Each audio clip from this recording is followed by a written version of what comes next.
করে না, কোনোভাবেই মানে না। তাহলে আমরা এখনো চাকরি করছি কেন, আমরা ছাড়ছি না কেন? এর পেছনে আসলে অনেক বড় একটা লিঙ্ক আছে, প্রত্যেকের সাথে কোরিলেটেড। আমি যদি ছোট্ট করে, যেহেতু সংক্ষিপ্ত বক্তব্য বলতে বলা হয়েছে, তারপরে একটু বলি। সেটা হলো, যেমন আমি একটা চ্যানেলে কাজ করছি, এই চ্যানেলে কাজ করার পাশাপাশি কিছু পাপি দল কিন্তু অলরেডি আমার চ্যানেলে খোঁচাখুচি শুরু করেছে যে মহিলা মানুষ কাজ করতে পারে না, তাকে বাঁচবেন, আমি আরো বেশি দৌড়দৌড়ি করতে পারি, আমি অনেক ক্যাপাবল। এই বিভিন্ন ধরনের এই পাপি দলের যে একটা খোঁচাখুচি, এইটা হলো আর একটা কারণ। আমার মনে হয় যারা মিডিয়াতে কাজ করেন অনেকেই আছে কাজ করার, তাদেরকে বেতনও দিতে হবে না, এরকম কথার অনেকেই আমরা সম্মুখীন হয়েছি এবং শুনি।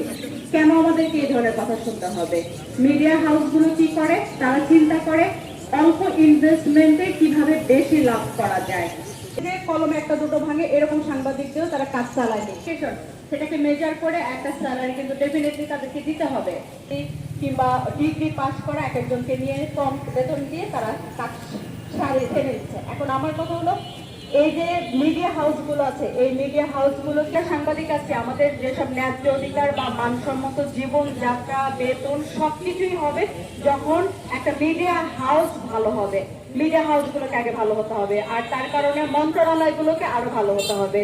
মানে হুট করে আমি কাগজপত্র জমা দিলাম, টাকা জমা দিলাম, আমাকে অনুমোদন দিয়ে দিল, এইভাবে করলে আসলে হবে না। আর এত মিডিয়া হাউস, একটা বাংলাদেশে এত মিডিয়া হাউসের দরকার কি?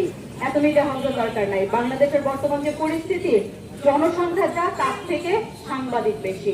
আসলে হলুদ সাংবাদিক, তারপর হলুদ মিডিয়া এবং অসম্মান, এই সবগুলো থেকেই আমরা মুক্তি চাই। জানি না আসলে কখনো কোনোদিন আমরা এগুলো থেকে মুক্তি পাবো কিনা, তারপরেও আশা রাখছি হয়তোবা কখনো কোনোদিন আমরা মুক্তি পাবো। তবে বেঁচে থাকতে যেন দেখে যেতে পারি, এটাই আশা।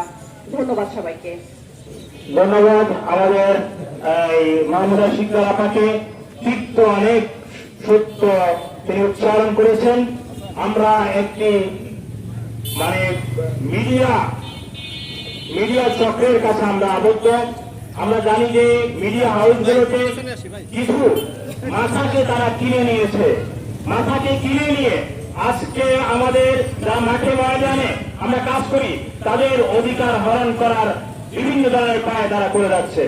ধন্যবাদ। আমি এই পর্যায়ে বক্তব্য রাখার জন্য অনুরোধ করছি সম্মানিত কোষাধ্যক্ষ জনাব এস এম হাবিবুর রহমানকে। আমরা মুসলিম কেন দাঁড়িয়েছি, ইতিমধ্যে অনেক বক্তাদের কাছ থেকে শুনেছি। আমি আজ শ্রদ্ধা করে স্মরণ করছি যে আমাদের 5ই আগস্ট ছাত্র জনতার সংগ্রামের মাধ্যমে অনেক শহীদের